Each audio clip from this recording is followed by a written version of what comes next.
मध्ये चुकीचं नाही, एवढंच माझी याच्यावरती आहे. पण एकनाथ शिंदेने बोलवलं तर जाल तुम्ही शुभ कार्यासाठी? बोलवू द्या, बोलवू द्या. त्यांच्याकडे आता कोणतं शुभ कार्य आहे असं मला दिसत नाही, कारण त्यांची सगळी कार्य पार पाडलेली आहेत. तर एखाद्याने शुभ कार्याला कोणी बोलवलं असेल, मंगल कार्याला बोलवलं असेल, तर तेवढ्यापुरते कटुता दूर ठेवून जर कोणी गेला असेल तर त्याच्यावरती अशा प्रकारचे प्रश्न विचारणं किंवा बातम्या देणं मला काही योग्य वाटत नाही. ती काय राजकीय जागा नव्हती. ठीक आहे, आता विषय नवीन घ्या. हां, राष्ट्रीय पातळीवर जर खऱ्या अर्थानं बदनामी झाली असेल तर पातळीवर जर तुमच्या पक्षाची बदनामी झाली असेल तर त्याच्यामध्ये मोहित कंबोजचा विषय होता. नाही ठीक आहे, आम्ही करू ना. बघा, शेवटी हा संघर्ष हा संपत नाही कधी. हा संघर्ष सुरूच राहतो. पण त्या कार्यक्रमाला, त्यांच्या काही कौटुंबिक कार्यक्रमाला अनेक लोक उपस्थित होते. त्याच्यामध्ये थोड्या वेळापुरते आदित्य ठाकरे उपस्थित होते असं मला आत्ता मी वाचलं कुठेतरी. आणि मी बोललो की अशा एखाद्या मंगल कार्याला कोणी बोलवलं असेल तर त्याच्यावरती तुम्ही राजकारण किंवा राजकीय दृष्ट्या पाहू नये. आणि त्याच्यावर ज्यावेळेस उद्धव ठाकरे गेले त्यावेळेस तुम्ही म्हणलात की ती भूमिका मला पटली नव्हती, किंवा ज्या प्रसाद ठीक आहे ना, शिवसेना दगड मारण्याच्या अनुषंगाने विधान केलं होतं तिथे जरा मला पटलं नव्हतं. बघा, हा राजकीय विषय नाही असं मी वारंवार सांगतो. तेव्हाही मी तेच बोललो, तेव्हाही माझं तेच म्हणणं होतं. त्यांच्या घरी कार्य आहे, विरोधकांच्या घरी सुद्धा आम्ही अनेकदा कार्याला गेलेलो आहोत. बाळासाहेब गेले आहेत, आम्ही गेलो, शरद पवार जातात. पण हे तेवढ्यापुरतं असतं. बाकी आमचा वैचारिक संघर्ष जो असतो तो थांबत नाही. सर, ठाकरेज आणि भाजपमध्ये कुठे ना कुठे प्रॉक्सिमिटी जवळ आल्यात का? म्हणजे तुम्ही जवळ येत आहेत का राजकीय दृष्ट्या? असं कोणी सांगितलेलं आहे? त्या मला असं वाटत नाही. तुमचे प्रश्न हे फार दूरदृष्टीचे नाही आहेत. भारतीय जनता पक्षाबरोबरचा आमचा संघर्ष हा आम्ही सुरू केला नसून हा संघर्ष त्यांनी सुरू केला 2014 पासून. जसं इराणवर अमेरिकेने युद्ध लादलं आणि इराण लढतंय आणि अमेरिकेला माघार घ्यावी लागते किंवा इस्रायलला माघार घ्यावी लागते, आम्ही त्या भूमिकेत आहोत. दोन असंतुष्ट लोकांचं थोड्याफार काळ जमतं असं म्हणतात राजकारणात. काय?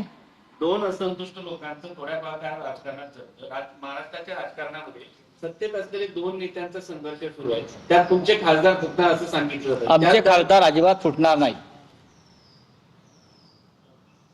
आमचे 9 खासदार आहेत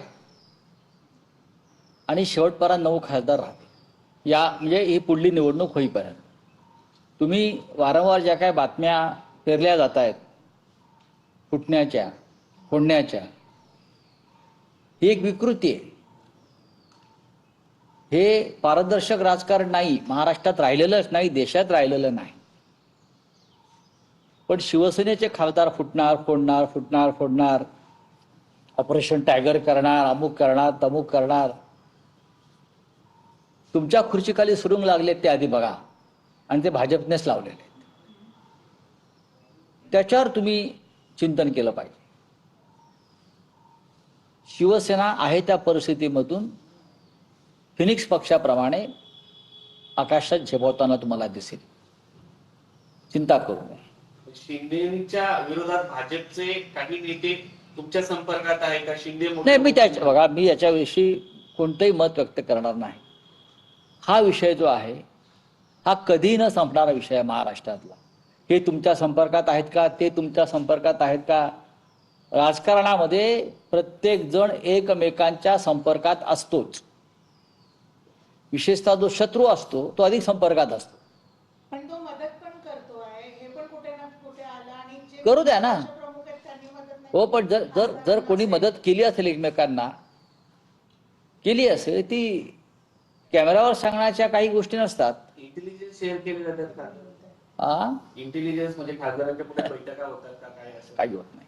असं काही होत नाही. एक प्रश्न असा आहे की काही खासदारांवर आक्षेप घेतला गेला होता इतरत्र कुठे जेवायला जाऊ नये, विशेषतः शिंदेच्या खासदारांच्या घरी, मग कंबोज यांच्या घरीची आदित्य ठाकरेंची याच्यावरती माझं उत्तर मी दिलेलं आहे आणि वारंवार मी त्याच्यावरती बोलणं, मी इथे आहे या क्षणी, बरोबर. तुम्ही प्रश्न विचारलात म्हणून मी एक भूमिका सांगितली की राजकीय शत्रू जरी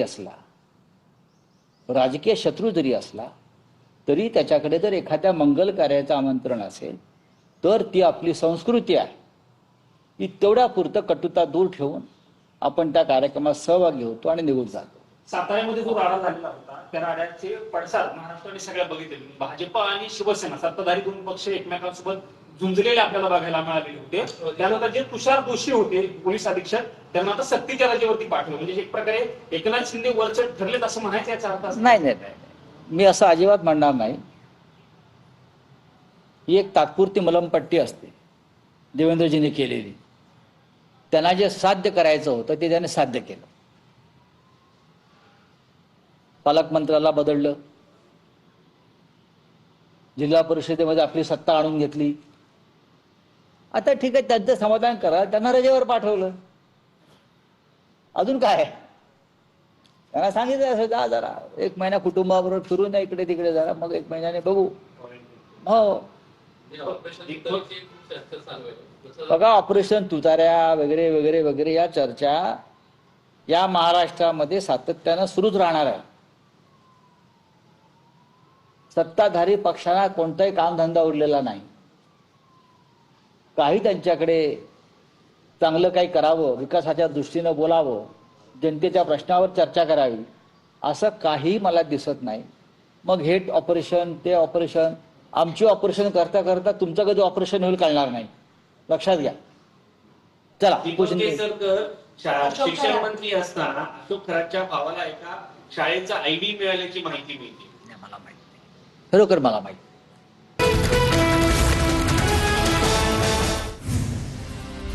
अशोक खरातची आज पुन्हा चौकशी करणार. अशोक खरातच्या एसआयटी चौकशीचा आज 12वा दिवस, तर अशोक खरातची ईडीकडूनही चौकशी केली जाण्याची शक्यता.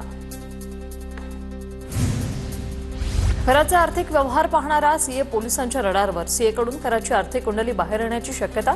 शिवनिका संस्थानाचे व्यवहार पाहणाऱ्या सीएची चौकशी होणार.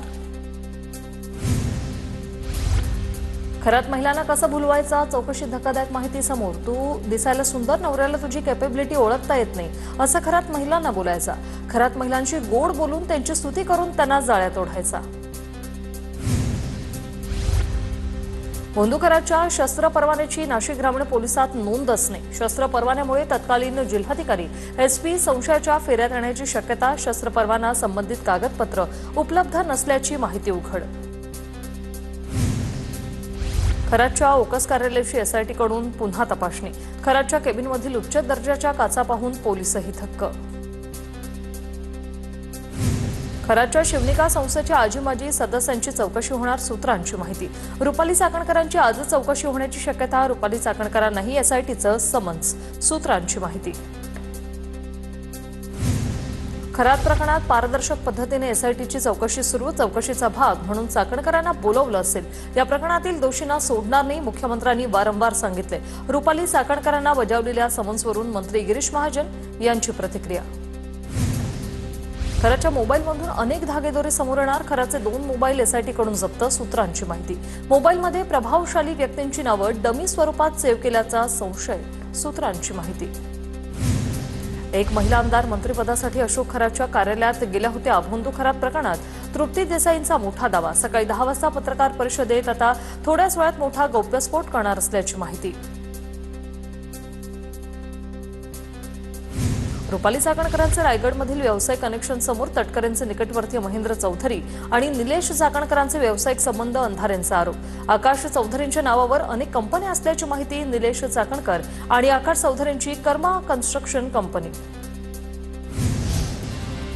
पुण्यात आज अशोक खरातची बिटिया फाउंडेशन तिरडी यात्रा निघणार.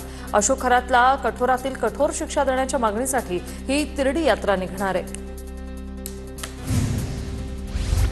वसईतील भोंदूबाबा ऋषिकेश वैद्य प्रकरणात एक नवा खुलासा. 29 ऑक्टोबरला ऋषिकेश वैद्य, पीडितेचा पती आणि आमची वसई सदस्यांमध्ये मारहाण. चर्चा सुरू असताना वाद वाढल्याने पीडितेच्या पतीचा आरोपीवर हल्ला. मध्यस्थी करणाऱ्या सदस्यालाही मारहाण केल्याचं समोर. गिरगावातील सांचोरी जैन युवक मंडळाकडून मंत्री लोढांना आभारपत्र. सणानिमित्त 8 व्यावसायिक सिलेंडरचा पुरवठा केल्यानं आभारपत्र, तर आंबेल सणानिमित्त सिलेंडर मिळावं म्हणून लोढांनी मंत्री भुजबळांना पत्र दिलं होतं. सातारा जिल्हा परिषद राडा प्रकरण पोलीस अधीक्षक यांना भोवलं. पोलीस अधीक्षक तुषार दोशी यांना सक्तीच्या रजेवर जाण्याचे आदेश. प्रकरणाची चौकशी होईपर्यंत सक्तीच्या रजेवर जाण्याचे आदेश. चौकशी होईपर्यंत अतिरिक्त पोलीस अधीक्षक कडूकरांवर जबाबदारी. उद्धव ठाकरेंच्या उपस्थितीत आज दुपारी 12 वाजता बैठक. ठाकरेंच्या शिवसेनेचे जिल्हा प्रमुख आणि जिल्हा संपर्क प्रमुखांची महत्वाची बैठक. शिवसेना भवनात बैठक होणार. एकनाथ खडसे आणि मुलगी शारदा खडसेंवर बोदवड पोलीस स्टेशनमध्ये गुन्हा दाखल. भुसावळ येथील जमीन साखर कारखान्याच्या नावावर खाडाखोड करत खरेदी केल्याबाबत गुन्हा दाखल. या प्रकरणावर मुक्ताईनगरचे आमदार चंद्रकांत पाटलांनी अर्थसंकल्प अधिवेशनात प्रश्न उपस्थित केला होता. मनसे नेते अमित ठाकरे आज सोलापूरच्या दौऱ्यावर गारपिटीत नुकसान झालेल्या शेतकऱ्यांची ते भेट घेतील.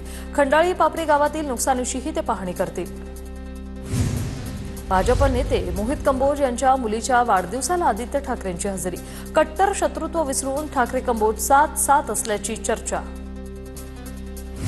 अकोल्यात काँग्रेस एमआयएमचे नगरसेवक आणि समर्थकांमध्ये तुफान राडा. महापौर निवडणुकीदरम्यानचा जुना राजकीय वाद पुन्हा उफाळला. 5 जण राड्यात जखमी. राड्यादरम्यान एका व्यक्तीवर चाकूनेही हल्ला.